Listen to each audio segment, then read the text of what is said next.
Bom dia, galera.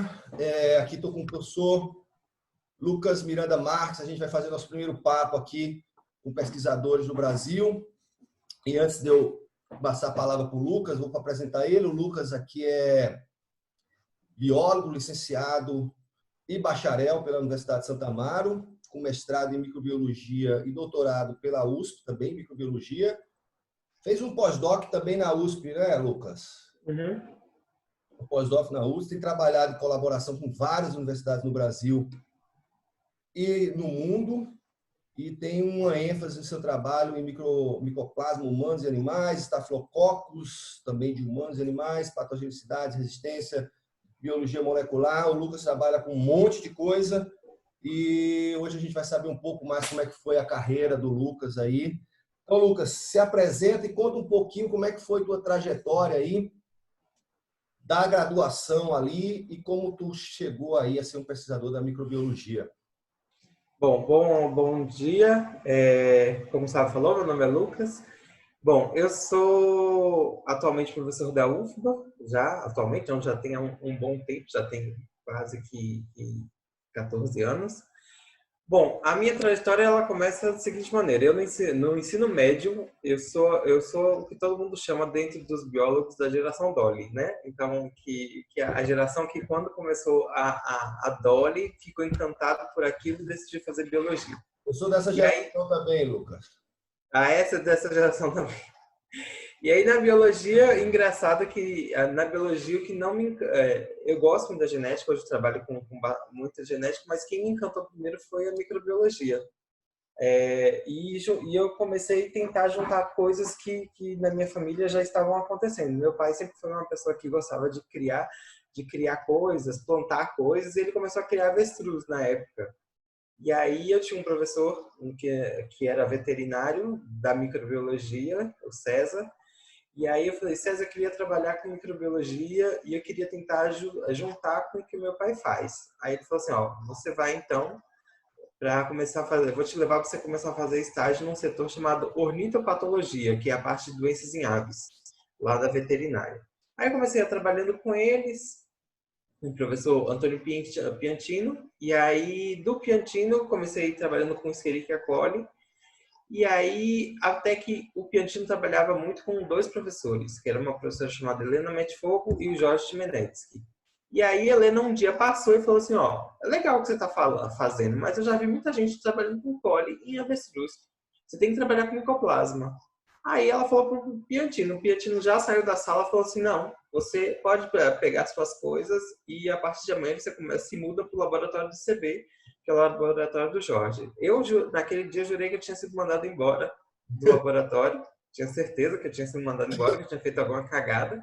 Mas foi a melhor mudança, porque eu trabalhei com o Jorge até o pós-doutorado, quer dizer, até hoje eu trabalho com o Jorge. Com o Jorge? E aí fiz meu mestrado, fiz minha iniciação científica com micoplasma em avestruz, e aí eu decidi mudar para a parte de biologia molecular no mestrado. Comecei a desenvolver um kit de teste para micoplasma em bovinos. E aí no doutorado eu falei assim: não quero trabalhar com isso, quero trabalhar com a parte de patogenicidade. Então cada época eu fui mudando uma coisa totalmente diferente. Aí eu comecei trabalhando com um doutorado com patogenicidade. Foi quando no doutorado, no meio para o fim do doutorado, eu passei no concurso da UFBA. Na época o concurso era para um campus novo, que era o campus de Conquista.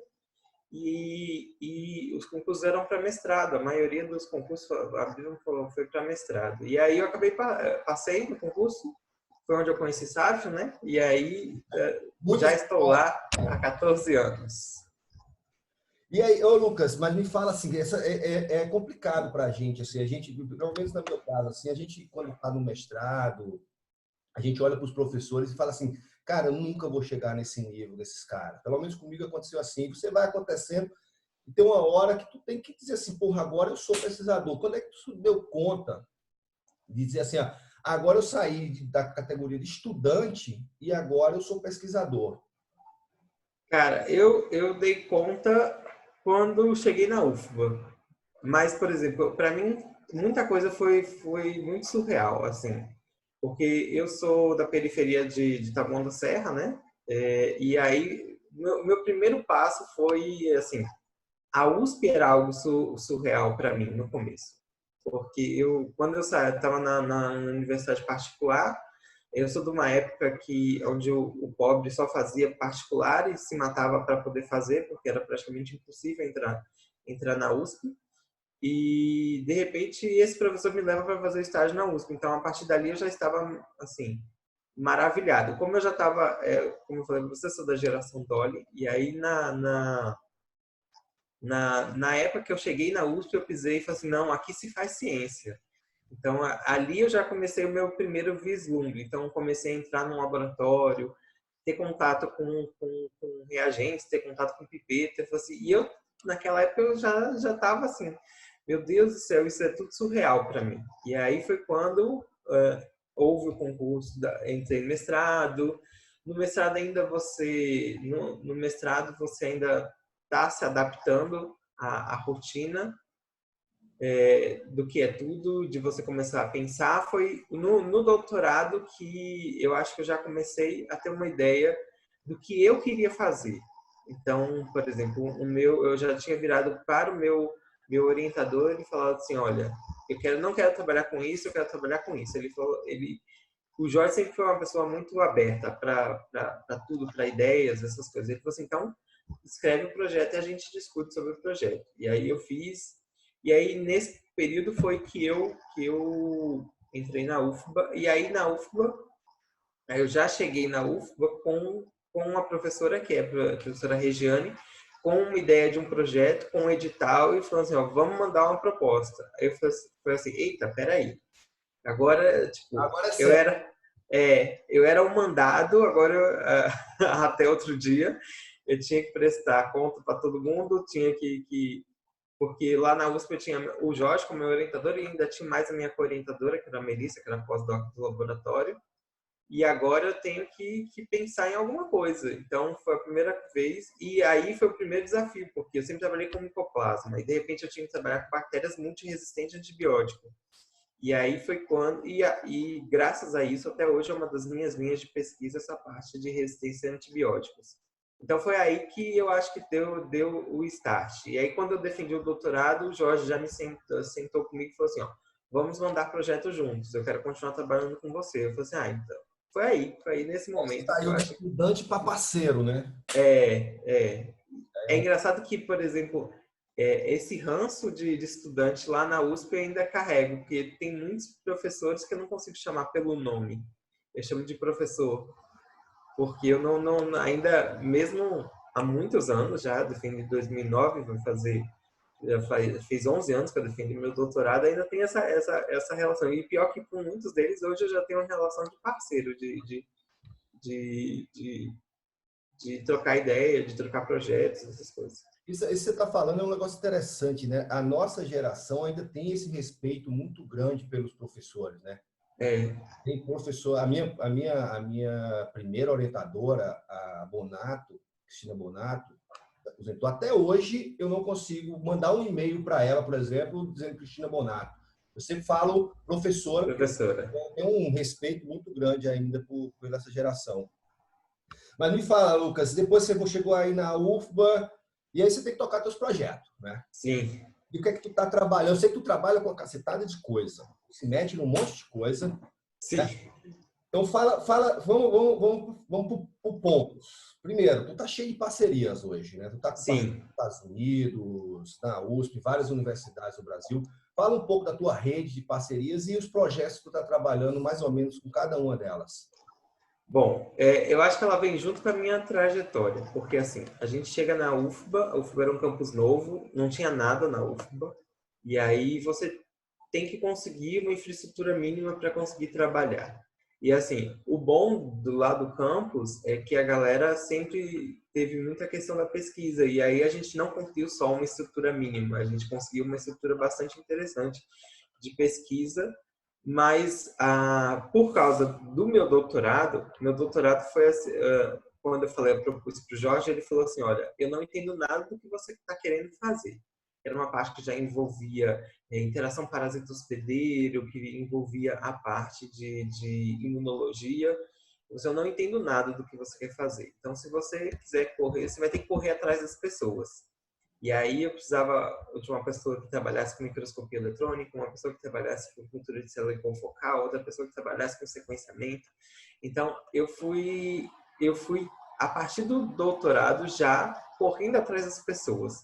E aí foi quando deu aquele start que você fala assim, não, ciência não se faz sozinho. Não, assim, se você hoje quiser fazer sozinho, você tem que ter muita bala na agulha para você conseguir fazer isso. Eu acho que é justamente a cooperação. Eu acho que a gente se complementa cada um nas suas especialidades. Então, se eu preciso... Porque tem gente que acha que a parceria só fala assim, não, eu preciso que alguém banque a minha parte dessa parte aqui, desse meu estudo. Mas muitas vezes não é. Às vezes é expertise. Então, você não precisa saber com, com grande expertise de tudo, mas você precisa de uma rede que te apoie em quase tudo. E aí foi que eu fui buscar essa rede. Na verdade, muitas delas acabaram surgindo naturalmente no próprio campus, lá na UFBA, como tem professores que trabalham em áreas diferentes, a gente acaba se ajudando muito em muitas coisas. E foi aí que eu fui começando a ir atrás. Primeiro, a minha rede começou, eu precisava de estrutura para os meus alunos poderem fazer algumas coisas. Então, meus alunos começaram a viajar nesse propósito. E depois foi uma rede, na verdade, que a gente acabou assim, eu estou sabendo que você está trabalhando com isso, eu queria trabalhar com isso também, vamos fazer. Então, por causa disso, hoje eu tenho bastante colaboradores, pessoal da USP, Departamento de Microbiologia, muita gente lá da USP, eu trabalho com eles. Tem o pessoal da UFRJ, tem o pessoal da UFBA de Salvador também. Tem um pessoal nos Estados Unidos, agora tem uma professora na Áustria, então tem bastante gente que a gente acaba fazendo muitas coisas juntos. E na UESC também, que é onde eu também participo do programa de pós-graduação lá. Então, eu trabalho muito com vários professores de lá. Então, é isso, a gente acaba unindo forças e fala assim, não, vou fazer isso com tal pessoa, vou fazer isso com outra pessoa, porque você não consegue fazer sozinho. Ainda mais na situação que a gente está hoje, de crise, eu acho que você tem que ir buscar os parceiros. Eu acho que a gente se complementa justamente nisso. E na situação da ciência, né? A ciência Sim, ficou tão complexa que a gente não dá conta mais sozinho de sim. tantas técnicas e tantos meios de fazer ciência, né? Hoje em dia, por exemplo, tem coisas que os meus alunos fazem que eu não tenho a menor ideia não que eu não saiba o que eles estão fazendo, mas eu não tenho a ideia, porque a gente tem muito no mestrado, doutorado, a gente se apropriar da coisa, de saber a técnica, de saber exatamente como que isso funciona. Assim, eu sei pela teoria, mas, por exemplo, a parte de proteínas recombinantes é uma parte que eu sei muito da teoria, porque eu sou professor dessa área atualmente, mas o lidar na prática de você, tipo, aconteceu esse probleminha, como que eu resolvo? Eu acho que é muito mais eles do que eu hoje em dia. Eles sabem muito mais. E me fala aí, quais são as suas principais linhas de pesquisa que tu está agora aí na USP? Na USP não, na USP. Bom, aqui a minha linha de pesquisa, acabou que minha linha acabou enveredando para várias, mas todas elas acabam se conversando, que é duas, principalmente, que é Staphylo e Mycoplasma. E nisso, dentro de Staphylo, eu trabalho desde com um grupo que trabalha com resistência e também um outro grupo que trabalha com essa parte de hormônio. Como eu entrei num programa de fisiologia, então a gente começou a ver com uma aluna minha que os hormônios interferem na resposta imune. E aí foi uma linha que cada vez está crescendo mais, porque ela tem ganhado muito destaque. Tive uma aluna muito boa que acabou defendendo o doutorado nessa área, que foi ela que abriu essas portas dessa parte. Quando eu falo, por exemplo, que às vezes o aluno entende muito mais, é justamente nessa, porque para isso eu precisava entender um pouco de fisiologia muito mais forte, e ela, como é do programa de física, entende muito mais a parte dos hormônios. Eu entendo muito mais a parte de imuno, essas coisas, mas ela entende muito mais dos hormônios. E outra linha que surgiu dentro dessa parte de Staphylo, de Mycoplasma, é de proteínas recombinantes. Então, a gente tem buscado candidatos vacinais para algumas vacinas, para alguns micro-organismos, e tem buscado também desenvolvimento de kit rápido, mais ou menos o que tem se feito agora com o kit rápido do Zika, que é você buscar anticorpos contra determinadas proteínas. Então, a gente tem trabalhado muito com isso. Graças à entrada de alguns professores no Instituto, por exemplo, a entrada de Guilherme no Instituto, uma outra linha forte que a gente tem trabalhado juntos, mas é uma linha mais dele, mas a gente trabalha muito juntos, né? A parte de infecções sexualmente transmissíveis. Então, os micoplasmas já entravam nesse. Eu comecei porque Guilherme foi meu aluno, e aí, quando ele foi para a USP trabalhar com o Jorge falou assim, não, vamos fazer alguma coisa juntos. E aí começou a trabalhar com infecções em mulheres, depois a gente começou a trabalhar com endometriose, e atualmente a gente está trabalhando com paciente HIV positivo aqui na cidade, para ver prevalência de micro-organismo e de resistência em Neisseria gonorrhoeae. Então, assim, e aí por causa também de uma honra... Vou interromper rapidinho, só para não perder aqui. Você falou de vacina, né? Isso. As vacinas que vocês estão fazendo não é para humano, ou você já mudou? Porque não, é para animal. Animal. Isso, para a parte da produção. Então, tanto para bovino quanto para caprino, a gente tem trabalhado com desenvolvimento de vacina que é kit rápido, porque algumas doenças são de difícil notificação, e aí a gente está fazendo justamente para o produtor poder ter a possibilidade de ir no campo, e lá no campo ele conseguir fazer o resultado, o diagnóstico. Ele, com o veterinário, conseguir fazer o diagnóstico na propriedade. Então, a gente tem trabalhado nisso, e, ao paralelo, a gente avalia se as proteínas servem para um bom candidato de teste quanto um bom candidato de vacina. Legal. E aí é importante, por isso que a região é uma grande produtora, né? Sim, sim. E aí foi uma das coisas que deu o norte para a gente, é justamente porque aqui produz muito gado, uma produção de gado leiteiro, de gado para corte, é muito alta. A parte de caprinos também é muito forte, e por isso que nesse projeto a gente tem parceria com a cooperativa, que é a Copimac. Eles têm nos ajudado, né, nessa parte de propriedade, de seleção, um monte de coisa. Foi bom você tocar isso, porque tem muita gente que acha que a universidade não consegue, fica trancado ali dentro fazendo um monte de maluquice que não serve para nada, né? E aí, claro, você está interagindo direto com a sociedade, dando um retorno para a sociedade, para os produtores, né? Acho que isso é muito legal. Agora, me conta mais essa história aí do trabalho com o pessoal com HIV, com resistência. Essa questão do trabalho com HIV surgiu, como eu falei, pela entrada mais forte, pela entrada do Guilherme no Instituto. Então, quando o Guilherme chegou aqui no Instituto, ele falou assim, não, eu quero trabalhar com a IST, e aí a gente vamos trabalhar junto. O Guilherme é meu marido, né? Só para você saber. A gente dá esse contexto pessoal na história. E aí, quando o Guilherme veio para cá, eu já estava... Logo que ele entrou, uma aluna minha já estava pensando em trabalhar com aborto espontâneo por causa de infecção sexualmente transmissível. E aí a gente conseguiu ver em mulheres que abortavam, a gente pegava a placenta e fazia essa análise. E a gente conseguiu chegar... Ela acabou de defender o doutorado dela, foi um trabalho muito bonito, assim, de resultados muito bons, onde a gente conseguiu a associação de um micro-organismo direto com o aborto. E aí ficou bem interessante, que é o Ureaplasma parvo. A gente conseguiu a associação dele bem com os abortos que estavam acontecendo. Aí, paralelo a isso, nesse projeto, a gente acaba entrando um outro ex-aluno em contato com a gente, que era o Laio, que foi aluno de uma turma acima da turma de Guilherme, na época que Guilherme foi aluno da UFBA, e lá eu trabalho muito com saúde coletiva. E lá eu estava trabalhando com um projeto chamado PrEP, que é a terapia pré-exposição contra o HIV. Então, a gente está trabalhando com eles num trabalho bastante grande que envolve BH, Salvador, São Paulo, e a gente ajuda, é um braço da parte de Salvador, que eles estão avaliando os pacientes que estão tomando PrEP. Então, principalmente adolescentes que são HSH, que é homens que fazem sexo com homens, né? E avaliar, a gente estava como se fosse uma coorte durante um ano, avaliando se, por exemplo, a pessoa tomava a terapia para não se expor com HIV, quais as consequências que ela teria, por exemplo, qual o impacto que ela teria em outras ISTs. Então, porque ela vai deixar, teoricamente, de utilizar preservativo.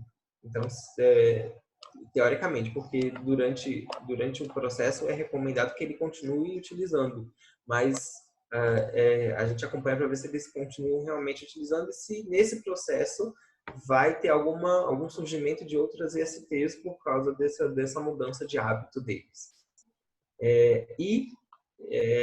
Também, junto com o braço dentro desse projeto, a gente está trabalhando com pacientes que são HIV positivo. Então, a gente tem aqui o CAAV, que é o Centro de Atenção à Vida na cidade, que é o antigo DST-AIDS, né? E a gente trabalha com os pacientes que são HIV positivo, a gente coleta a amostra deles e vê se esses indivíduos têm qual a prevalência de infecções, de outras infecções sexualmente transmissíveis, né, nesse processo de infecção. E AIDS é um negócio que a gente parou de falar e está só crescendo, né? As campanhas Sim. acabaram e as pessoas acham que agora ninguém pega mais AIDS, né? Sim, veio uma mística muito da questão, não, ela agora ela não mata tanto, né? Essa é a ideia que se passa. Eu estava vendo uns números recentes, está estourando no Brasil. Sim, e principalmente nos adolescentes jovens. E aí, por isso que esse projeto ele é focado principalmente em pessoas de 15 a 19 anos. E que são homossexuais. Mas deixa eu te perguntar, por que homossexuais especificamente? Não, na verdade é porque nesse projeto se trabalha com a população gay e com transexuais também. Já é um recorte do projeto que é um outro que inseriram. Isso. Na verdade, ele é todo realizado em Salvador. Em Salvador existe... porque, assim, o Ministério da Saúde, ele agora está fazendo a questão do PrEP, que é justamente essa terapia. E aí, em Salvador, o pessoal da UFBA de Salvador conseguiu trabalhar no Casarão da Diversidade. E lá no Casarão da Diversidade, eles montaram uma clínica. E aí, eles acompanham esses jovens. Porque não adianta só você dar a terapia se você não acompanhar eles, se eles realmente estão tomando, tudo certinho. E durante esse período eles fazem um acompanhamento durante o projeto tem duração acho de quase 5 anos. O casarão está sendo montado não só para os 5 anos, mas para ele continuar durante muito tempo. E ele faz o atendimento desses jovens, né, que estão sendo atendidos pelo Casarão da Diversidade. E aí inclui os homens que fazem sexo com homens e os transexuais, travestis e trans, né? E aí por isso alguns deles estão muitas vezes como no Pelourinho ligados também à atividade de profissão de sexo, né? E aí por isso que esse projeto foca muito nesse grupo, que é uma população bastante vulnerável em relação ao HIV. Não que hoje em dia, como existia antigamente, que o HIV só está em gays, mas é uma população bastante vulnerável, ainda mais porque recentemente tem crescido muito em mulheres também. É por isso que eu perguntei para tu explicar melhor, porque antigamente tinha essa mística, né? E já caiu por terra faz tempo. Dá para ver que você está trabalhando com um monte de vertentes aí. Sim. Né? Me fala um pouco, Lucas, que a gente sabe que fazer ciência no Brasil não é fácil, né? E imagine mais você que trabalha com a parte prática, você precisa de reagente, você precisa de equipamento. Quais são os desafios aí que você está vendo nos últimos... Desde que tu virou pesquisador mesmo, como é que tu encara? Quais são os maiores desafios que tu vem tendo para a realização dos projetos? Eu acho que essa parte financeira, na verdade, assim, eu posso dizer que sou um dos privilegiados, porque assim, eu ainda mantenho verba de outros projetos, de projetos anteriores. Assim, de 2019 para frente, não ganhei nenhum projeto, mas eu ainda tenho verba de projetos anteriores. O grande problema é porque, assim, quando você começa a se lançar como um verdadeiro pesquisador mesmo, você não tem que pensar, às vezes, na pesquisa nacional, você tem que pensar na pesquisa internacional, porque você tem que pensar o que as pessoas estão fazendo para fora. E isso tudo é caro. Assim, você tentar fazer coisas que tenham uma qualidade científica muito boa, embancada, isso se torna muito caro. E aí eu vejo que, por exemplo, esse é o gargalo de muita gente, justamente porque é difícil você conseguir manter fazendo com kits que são muito caros. Então, pra você ter ideia, a gente trabalha com kit de expressão gênica que mapeia 84 genes.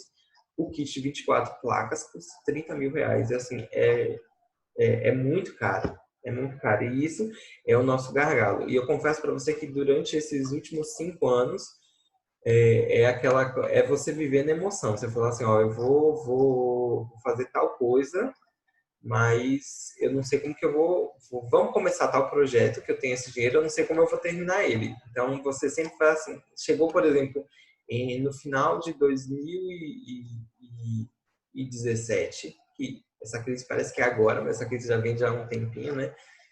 Chegou no final de 2017 eu falei assim, cara, eu não tenho dinheiro para fazer mais nada. E aí é engraçado, que parece que dá aquela coisa. Em 2017 ganhei um edital universal e ganhei um edital da FAPESB.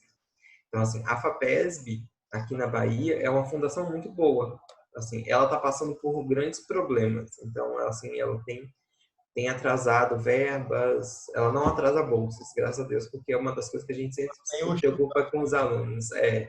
Você não deixar eles na mão, mas ela atrasa. Então, para você ter ideia, esse ano, no começo do ano, saiu uma verba de um projeto que eu, Regiane, uma professora da UESC e um professor da UFRB ganhamos em 2014. Nossa. Então, assim, a segunda parcela que era para ter sido paga em 2015, só foi paga agora em 2020. Pra vocês terem ideia. Então, a gente acaba tendo que administrar dessa maneira. Então, um dinheiro que sai, ele não consegue ser exclusivo de um projeto. Ele acaba tendo que fechar outros. Além disso, por exemplo, se eu compro um kit, esse kit caro que eu falei, ele não dá para um aluno trabalhar só. Ele vai ter que render para uns 2, 3, 4 alunos trabalharem. E aí você vai trabalhando com isso, vai trabalhando da onde que sobra dinheiro, da onde que vem.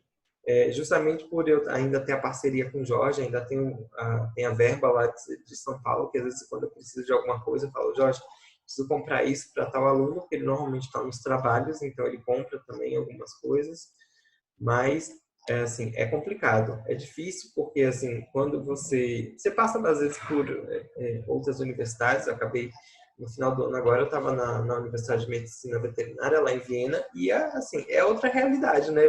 Você chega lá e as coisas estão sempre muito à mão, muito rápido, muito fácil para você conseguir. Quando eu fiquei um tempo na Purdue University também, tinha coisa que a gente pedia de manhã, chegava à tarde, à noite. A gente tinha cartão de crédito onde a gente podia comprar as coisas, então é outra realidade. Mas assim, eu acho que também é uma das... eu sei que é difícil, mas eu acho que é uma das graças também. É uma das coisas que quando sai a coisa, por exemplo, dessa minha aluna do aborto, quando sai um resultado massa, você fala assim, porra, eu acho que você acaba valorizando mais, assim, porque você conseguiu tirar leite, a gente chama de tirar leite de pedra, né? Então a gente consegue fazer coisas, tem conseguido fazer coisas muito boas, mas claro que hoje em dia os meus alunos de mestrado, doutorado, eu sempre converso com eles e falo assim, uma coisa não tá fácil. A gente não, então assim, vocês têm chance de errar as coisas porque a pesquisa é feita disso. Então, mas, por exemplo, prestem atenção, cuidado a não ser erros por besteira e a gente está perdendo o kit por causa de besteira. Então, por exemplo, porque assim, lembre-se que dependendo esse kit de expressão gênica, os meninos morrem de medo de fazer, porque eles sabem que é caro, cada placa é caríssima, e aí eles têm medo de errar. Assim, tanto que quando eles fazem esse kit, eu ajudo eles a fazer justamente porque eles ficam num cagaço. E aí, agora, por exemplo, uma outra coisa, duas outras coisas dentro dessa parte de recessão que são na ciência que a gente tem, que é complicado. Por exemplo, essas verbas, assim, é diferente em São Paulo, às vezes os professores, e em São Paulo isso diminuiu agora, antigamente os professores conseguiam projetos de 300, 400 mil, hoje em dia os projetos só podem ser no máximo 120 mil. Junto com outros custeios, esse projeto pode chegar no máximo 200 mil, para você ver como também lá deu uma baixada. E só que lá, por exemplo, você se quebrou um equipamento, você tem uma verba dentro do projeto para poder consertar. Aqui não. Aqui, então, a gente está com O que nos deixa mais preocupado ultimamente é justamente esses consertos dos equipamentos. Então, o equipamento quebra. É igual uma casa. Uma casa, de repente, você está trabalhando com a geladeira pifa. E Isso lá, é justamente, nunca bota na conta, né? A gente consegue o dinheiro para comprar um equipamento tem, caríssimo de 1 milhão, 2 milhões, mas nunca vem junto uma verba de manutenção, né? E esse equipamento sim, tem manutenção periódica, né? sim, sim. Então, assim, por exemplo, o real time nosso, que inclusive foi semana retrasada, eu fui lá na UFBA porque a engenheira conseguiu lá consertar o equipamento. Ele ficou quase que 6 meses parado, a gente tendo que... E como as placas que eu tinha comprado de expressão de indicação serviam para aquele equipamento, eu tive que levar todos os meus alunos que iam fazer isso para São Paulo para a gente poder fazer lá, porque senão eles não iam conseguir fazer essa parte de expressão. Então, assim, esse custeio, por exemplo, na FAPESB não é pensado nesse custeio. Existe um edital para equipamentos, que é da pós-graduação, que esse edital tá atrasado. Esse edital também, a primeira parcela eles pagaram na época certinha, agora a segunda parcela já está 2 anos atrasado. Então, por exemplo, a gente conseguiu consertar o real time porque tinha uma verba que sobrou do multicêntrico, que é o PPG multicêntrico em ciências fisiológicas. Então, mas isso é algo que tem sido rotineiramente. Então, as coisas vão quebrando. Tem uma científica que está quebrada, tem um pH que está quebrado. Então, as coisas vão quebrando e ou você tira do próprio bolso, que é o que a gente mais tem feito, para consertar, ou você imposta um pouco o equipamento. Dependendo do custo, a gente imposta. Se for um custo baratinho, a gente paga do próprio bolso. Eu E acho a que outra coisa que... é uma constante no Brasil todo, né? É, é. E outra coisa que também, que o Brasil também não se prepara para isso, é o pagamento das taxas de revista. Então, hoje em dia, muita revista ela tem cobrado um Open Access para fazer esse processo. Eu, na verdade, nas últimas 3 revistas, eu consegui mandar, eu chamo de carta de pobreza. Eu mando uma carta de pobreza e aí o pessoal da Springers, que é a Springer Nature, né, que é o pessoal da BMC, da Nature, todo mundo junto, eles já me deram 0% de taxa nas últimas 2 revistas, porque eu faço uma carta explicando, olha, é isso, isso, isso. Eu não tenho verba e se vocês, eu vou ter que pagar do meu próprio bolso. Eu explico que a taxa, que o dólar está super valorizado, até explicar quanto do meu salário custa, que o dinheiro às vezes é quase que o meu salário todo. Não, isso foi bom tu tocar nisso, porque muitas vezes as pessoas em geral não têm noção disso. Você tem que arranjar dinheiro para fazer o experimento, às vezes você tira do seu bolso, aí para divulgar isso para a comunidade científica, tu ainda tem que pagar para a revista, para publicar, e não são baratas, né? Assim, BMC eu acho que está em torno de 1.500 libras, alguma coisa assim, 1.500 libras, é exatamente isso. dá quase 7 mil reais para você publicar um artigo. Então, é um custo que a gente não bota no cálculo aí, né? E tem o custo ainda de você ajudar ainda os alunos a irem para congressos, né? Porque não tá fácil para ir e assim, querendo ou não na nossa área, os melhores congressos são os internacionais. O Congresso Brasileiro de Microbiologia é muito bom, mas ele, por exemplo, o americano de microbiologia é uma coisa fora, é surreal o que acontece ali. Que às vezes, por exemplo, é porque foi cancelado agora o americano de microbiologia por causa do coronavírus, mas se não tivesse, garanto que a gente estava trabalhando teria palestras ali de pessoas que acabaram de sequenciar primeiro. O pessoal de Wuhan, como que eles conseguiram mapear a infecção. Então é uma coisa meio surreal o que acontece lá. Eu lembro até hoje, por exemplo, quando a gente teve o surto de ebola, eu acho que há 4 anos atrás, 2 anos atrás, não lembro exatamente a data, a primeira palestra que a gente teve de abertura foi o pessoal o pessoal que trabalhava com os infectologistas que estavam trabalhando lá direto, então eles mostrando cenas dos locais, por que a infecção espalhou tanto por causa da condição, que era justamente o que a gente está passando agora. Eles não conseguem manter as pessoas dentro de casa. Então, no caso do ebola, eles tentaram isso, só que para as pessoas não se contaminarem, só que resíduo de lixo hospitalar era jogado em terrenos baldios que eram do lado da casa das pessoas, entendeu? E, e você tem que, teoricamente, proporcionar o aluno para que ele vá para esse congresso. Porque é que está aí na ponta da ciência, né? De pagar passagem, pagar hospedagem, eu já fiz de tudo, assim, com os meus alunos. De pagar inscrição de congresso, para que eles possam ir, já fiz de tudo dentro dessa parte para que eles possam ir também. Só falando uma coisa da questão dos equipamentos, só lembrando, e, por exemplo, o equipamento que a gente conseguiu consertar praticamente há 2 semanas atrás, provavelmente é o que vai ser utilizado agora para a gente ajudar a cidade aqui de Conquista a fazer o diagnóstico. Então, assim, o equipamento não vai só para pesquisa. Uma emergência dessa é o que a gente precisa também. Isso é legal, que eu estava conversando com o Lucas antes aqui, e eles vão começar a fazer os testes de coronavírus lá na cidade, com os equipamentos aí, como ele falou, equipamento que acabaram de consertar, e aí é mais uma contribuição da universidade para a sociedade, né? Nesse caso aqui em Conquista, assim, a gente está tentando a esquematizar com o ACEM para que eles consigam usar o nosso equipamento para aumentar a capacidade diagnóstica dele. Mas, por exemplo, não tem só a gente na microbiologia. É engraçado que, por exemplo, Conquista, eu e Guilherme e uns outros professores da UFO, estamos num grupo juntamente com o secretário de saúde, justamente para ver essa questão de até a pessoal da matemática, o pessoal de estudos epidemiológicos, o pessoal da estatística, para tentar meio que saber o que é o real, entendeu? Porque como os kits diagnósticos não são para todos, assim, não são para todos, porque eu digo assim, a preconização que ele se use em pacientes mais graves. Então você não tem um real dimensionamento de como que está a infecção, apesar da cidade estar monitorando as pessoas que estão com sintomas, mas aí você tem os assintomáticos, então assim, se juntou como se fosse uma força-tarefa científica dos professores da UFBA de Vitória da Conquista, da UESB e do IFBA, e acredito que tenha pessoas da FAINOR, essas coisas, para tentar fazer um dimensionamento de como que está tudo. Então, como é que está a situação. Então, ontem uma das coisas que a gente discutiu com o gargalo é diagnóstico.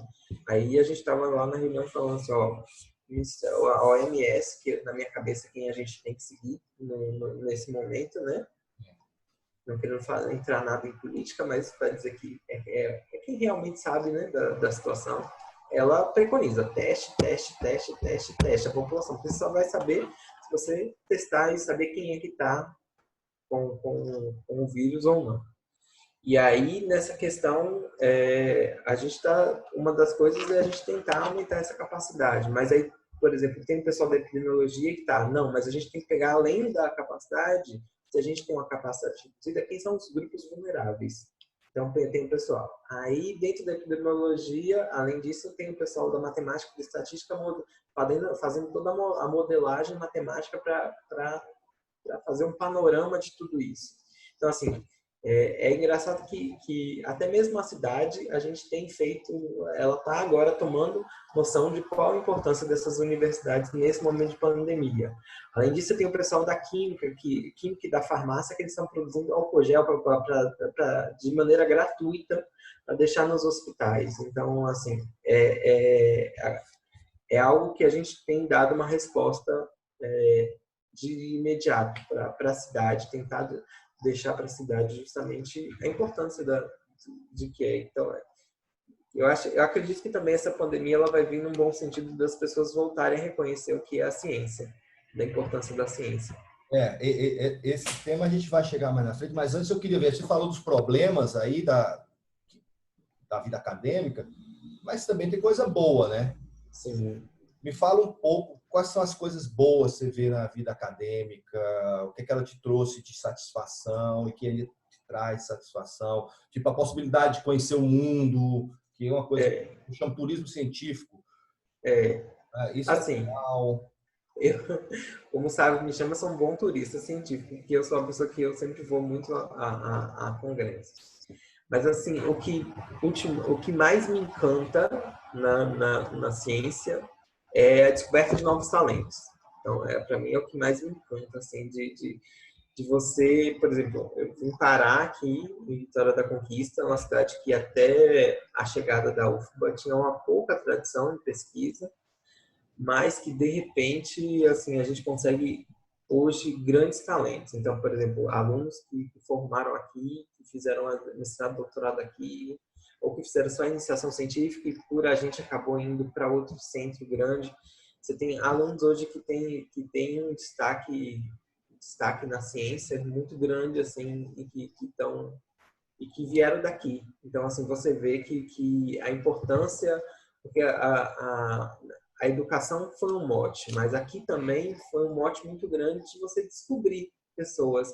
Então, assim, desde alunos que moravam em comunidades quilombolas, que hoje são grandes pesquisadores como mestrandos e doutorandos, desde alunos que trabalhavam, que a família vivia do Bolsa Família e que hoje você fala assim, puta, que pessoa foda, que se não fosse a universidade aqui, se não fosse a pesquisa aqui na cidade, essa pessoa poderia ser um talento que estaria desperdiçado, entendeu?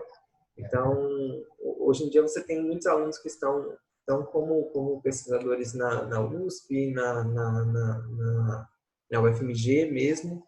Você tem pesquisadores que estão no exterior, tem alunos que estão no Canadá, na Áustria, nos Estados Unidos, então, assim, fazendo pesquisa. Para mim, ultimamente, é uma das coisas que mais me ganha, assim, de você poder fazer, e é isso, você poder, da mesma maneira que a gente vê o coronavírus se multiplicando de 1 para 2, é a questão da ciência, a gente colocando a ciência de 1 para 2. Então, uma pessoa encanta 2, que encanta 4, que encanta 8.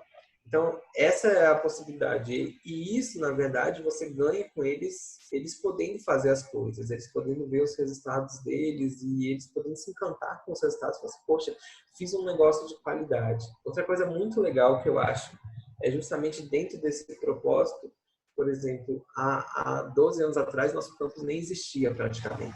E hoje em dia, não só eu, como vários professores fazem pesquisas que você fala assim, puxa, que massa essa pesquisa que a pessoa está fazendo, entendeu?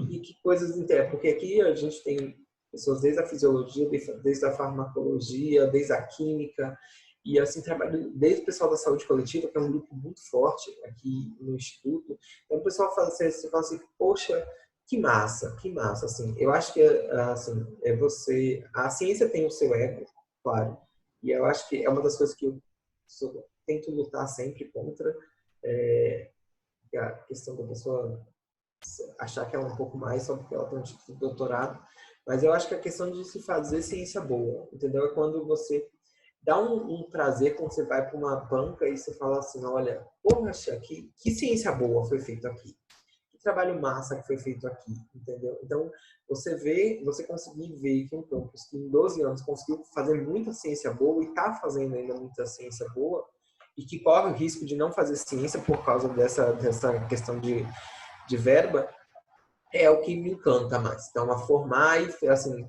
conseguir saber que você está conseguindo fazer uma ciência que vai de pau a pau um pouco com lá fora, que é difícil competir, às vezes, na nossa parte bancada com o pessoal lá de fora. E a gente, às vezes, também, eu acho que a gente tem meio uma síndrome de vira-lata. Sim, A gente sim. acha que, por exemplo, uma pesquisa que é feita no interior da Bahia, ela é menor do que uma pesquisa que é feita nos Estados Unidos. E quando a gente sai para os congressos, a gente vê que a gente está pau a pau, mesmo com poucos recursos. Sim. Eu acho que isso é importante também, o estudante ter isso na cabeça, que a pesquisa que ele está fazendo ali não é qualquer uma, é uma importante, e se você for ver lá fora, você vai ter mais ou menos o nível igual. Claro, tem alguns que destoam muito, mas a média Sim. tá bem, cara. E eu acho que justamente a graça de você fazer a pesquisa e poder levar o aluno para o congresso é ele ver, quando ele toma a propriedade do trabalho dele também, então assim, poxa, pararam no meu pôster, as pessoas se identificaram com o meu trabalho, as pessoas gostaram e às vezes é isso. Porque, por exemplo, aqui em Conquista, os meninos hoje em dia já têm perdido muito isso, porque eles têm muita a coisa de que eles não são só vira-latas para fora. Às vezes eles têm muito que eles são vira-latas para as grandes universidades, por exemplo, Também. USP E aí, às vezes, os meninos estão fazendo algumas coisas que, às vezes, eles precisam fazer algum experimento na USP. E aí, eles encontram um professor e falam assim, você é um grupo, você está trabalhando com o quê? Estou trabalhando com isso, isso. Poxa, que massa, que legal. Nananana. Aí, eles voltam já com uma outra visão e falam assim, poxa, eu estou conseguindo fazer aqui coisas interessantes. É a coisa da ciência boa, fazer boa ciência, aquela coisa que você consegue bons resultados, coisas bastante interessantes. Não que exista má ciência, mas o que eu falo assim, ciência, assim, aquela coisa que dá aquela coisa, estou conseguindo uma coisa legal, entendeu? E eu acho que para o aluno é muito importante isso, ele ver que a gente consegue fazer coisa boa aqui. Ele não está fazendo qualquer coisa só por fazer, né? Que ele não está fazendo qualquer coisa só por fazer, entendeu? Então, E aí os meninos ficam sempre brincando comigo que eu não posso ir para um congresso. Porque quando eu vou para um congresso, eu volto com uma ideia, com uma coisa, experimento a mais para eles fazerem. Porque aí eu vejo e falo assim, não, tal pessoa está fazendo isso, bora fazer tal coisa também. Dá para a gente inserir esses experimentos nas suas coisas e vamos fazer com isso, entendeu? Eu acho que isso é a grande vantagem para os congressos, né? Sim. Ver o que o Sim. pessoal está fazendo e ver como a gente pode adaptar aquilo para o que a gente está fazendo. Porque não adianta nada você fazer pesquisa e não saber o que as outras pessoas estão fazendo. Assim, você tem duas maneiras de monitorar. Ou você fica de olho nos artigos que estão sendo publicados, mas às vezes até para o pesquisador lá de fora, entre a publicação e entre o final dos resultados dele, a publicação também demora um tempinho. Então, às vezes que eu acho que a publicação não reflete tanto o que está acontecendo no momento. Então, quando você vai para o congresso, você vê o que a pessoa está fazendo no momento que a maioria dos congressos as pessoas apresentam resultados, que ainda nem tudo foi publicado. Então, eu acho que é o momento que você vê o que está acontecendo. E você, eu acho que tem que pensar assim, eu tenho que seguir essa galera, eu tenho que seguir o que as pessoas estão fazendo. Eu sei, por exemplo, eu sei que às vezes a concorrência é desleal, então, só para você ter uma ideia. Atualmente trabalho com sequenciamento também, de genomas. Então, eu fui para um congresso levando sequenciamento de 2 estafos que a gente tinha isolado aqui, que eram multiresistentes. Eu estava me achando com esse trabalho. E aí, quando eu cheguei no congresso, tinha um grupo da Holanda que eles tinham sequenciado todos os estafos da Holanda. Aí você fala assim, porra... Aí é desleal, né? Aí você tá no pôster do lado, você fala assim... Aí você fala assim, não, mas meus olhos estão bonitos, é o que importa. Bem feito. Eles foram muito bem feitos. Vocês com seus 15 mil staffs, nem sei se isso é tão bom. Luquinha, só para a gente terminar agora, que aí eu vou voltar um pouco à questão que você estava pegando. A gente vinha numa crescente, não é do Brasil só, mas mundial, de um negacionismo científico, né? Sim. Se não somos vanguarda nisso, não. Isso já está no mundo todo. E aí chega uma pandemia, abala a estrutura social. Como é que tu acha que a ciência vai sair dessa pandemia? Tu acha que ela vai sair mais forte? As pessoas vão começar a entender realmente que ciência é importante? Ou você acha que por essas dúvidas que vêm sendo também vinculadas durante a pandemia, isso vai jogar um descrédito cada vez maior na ciência? Olha, porque assim, eu sou uma pessoa meio poliana, né? Eu sempre vejo o lado positivo das coisas. Assim, eu acredito que o grupo que é da Terra plana, essa galera vai continuar sendo essa galera, infelizmente. Infelizmente, os antivacinas, eles vão continuar sendo esse processo. Mas eu acho que o mais legal é assim, primeiro, eu estou falando um pouco de Brasil. O Brasil tem começado a ressignificar a importância das universidades públicas que fazem pesquisa. Assim, não estou dizendo que nenhuma universidade particular faça pesquisa, mas eu estou dizendo que hoje em dia o grande massa de pesquisa é feita pelas universidades públicas. Então, não só pela questão da pesquisa em si, mas como as universidades têm se mobilizado para ajudar nesse combate. Então, por exemplo, mal surgiu, o pessoal já fez o genoma, a gente já estava com o primeiro genoma sequenciado em menos de 48 horas, já tem muita gente trabalhando com a parte de diagnóstico, cedendo seus equipamentos ou ajudando de maneira direta no diagnóstico. Tem muita gente que já está trabalhando com produção de kit de diagnóstico, tem gente que já está tentando trabalhar com a questão da de como que o vírus age, então o que é importante.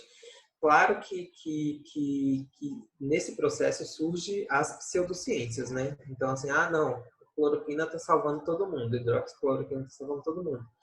E aí dentro tem que fazer um parênteses que alguns pesquisadores, mesmo renomados, por alguma questão política que eu não sei, têm falado que a hidroxicloroquina ela tem que ser utilizada aqui em momentos de guerra, a gente tem que utilizar independente da comprovação científica.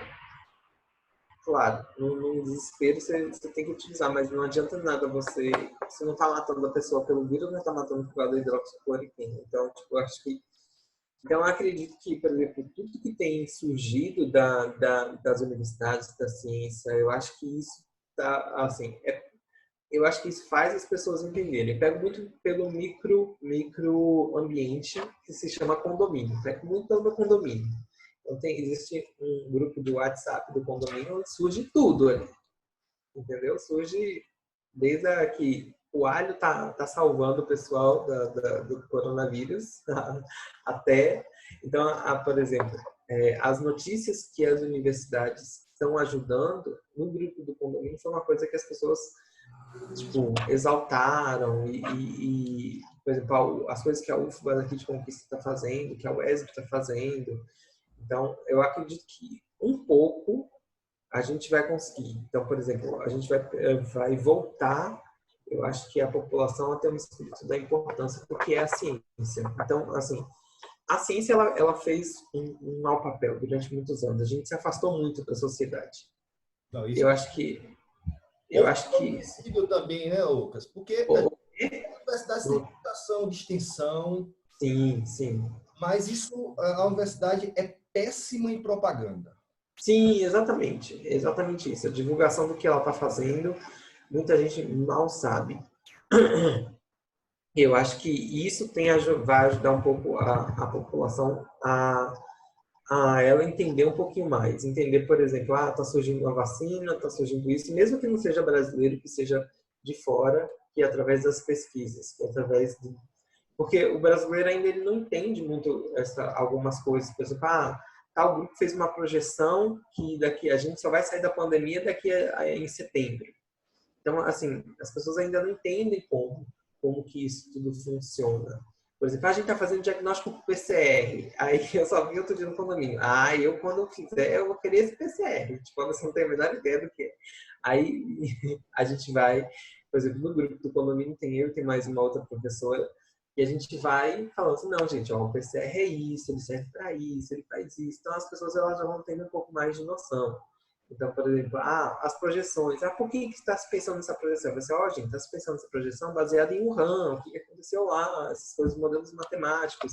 Então, as pessoas usam modelos para prever o tanto que lá expandiu, o tanto que aqui está expandindo, e a gente tentar projetar em cima de Wuhan.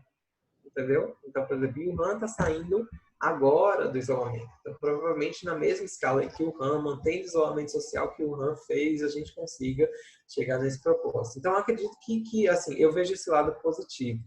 Claro, a gente tem um grande problema que se chama fake news, que às vezes a fake news às vezes vem por mais que você seja professor, pesquisador, ele vem na sua própria família. Entendeu? A política do compartilhar, do encaminhar a mensagem só porque achou bonitinha e seguir para frente é complicada. Mas é isso, às vezes. Mas hoje em dia eu já vejo algumas pessoas falando assim: recebi isso, Lucas, Guilherme, vocês que entendem da área, é real? A gente fala, não é. Isso é real em parte, por causa disso. Isso não acontece. Não. Até mesmo a questão, o próprio isolamento, por exemplo, na família, a gente precisou explicar por que era importante, não, porque as pessoas não tinham muita noção das coisas. O fato das pessoas não verem o vírus, eu acho que isso dificulta muito mais. Se a gente conseguisse ver o vírus, ia ser muito mais fácil. Dá uma falsa sensação de segurança, né? Sim, sim, sim. E aí eu acho que a gente vem nessa importância. Assim, eu posso estar sendo falso realista, que depois vai passar tudo, vai voltar tudo ao normal, as pessoas vão continuar compartilhando as fake news e acreditando muito mais nas fake news que na gente, do que nas vacinas. Por exemplo, esse negócio de vacina. Outro dia eu fui dar uma palestra na faculdade de medicina daqui da cidade. E aí eu estava falando, a minha palestra era sobre vacina. E aí, claro que eu comecei minha palestra perguntando, gente, a gente tem que falar muito sobre vacinas, porque tem esse movimento de antivacina que é muito complicado, por exemplo, e que por exemplo, eu acho que é um retardado que acredita em movimento antivacina, que acredita em terra plana. A sala ficou muda. Claro que na hora eu perguntei, falei assim, Tem alguns ali, hein? Não, aí eu perguntei assim, gente, vocês ficaram muito porque tem alguém aqui que acredita em terra plana e movimento antivacina? Os meninos todos viraram para um. Aí o menino assim, não, você acredita. Ele falou assim, ó, eu acabei de me falar que eu acho um retardado, não é só porque eu acabei de te conhecer que eu vou te dizer que eu não acho você um retardado. Mas eu acredito na minha teoria. Os meninos da sala começaram a rir, o menino ficou meio sem graça. Eu sei que fui meio grosso com ele, mas eu já tinha falado mesmo que ele era um retardado, não ia mudar. Eu acho que a gente tem que dar um choque de realidade também nessas pessoas, cara. Sim. Você tem, assim, exemplo. Se a gente não tivesse exemplo de vacina funcionando, tudo bem, né? A gente tem varíola, a gente tem sarampo, a gente tem exemplos aos montes. Que a Terra é redonda, cara, pelo amor de Deus. Ninguém nunca viu um eclipse na vida. E eu acho que tem que dar um choque de realidade também. Esse cara. A gente não pode ficar passando mão na cabeça desses caras. Outro dia eu tava falando, gente, esse povo fala tanto que a Terra é redonda, que a Terra tem uma borda, por que ninguém. Não é mais fácil pegar um barco e ir atrás da borda para achar? Era muito mais fácil do que ficar fazendo essas teorias. Vai filmando, vai fazendo uma live. Hoje todo mundo faz live no Instagram. Vai fazendo uma live mostrando você buscando a borda. Chega lá, né? É. Ô, Luquinha, muito obrigado pela. Obrigado, você também gostei, foi massa. Eu me segurei aqui várias vezes para não me chamar de cabeça. O Lucas de cabeção no dia a dia, inclusive no meu WhatsApp, não é Lucas, é cabeça.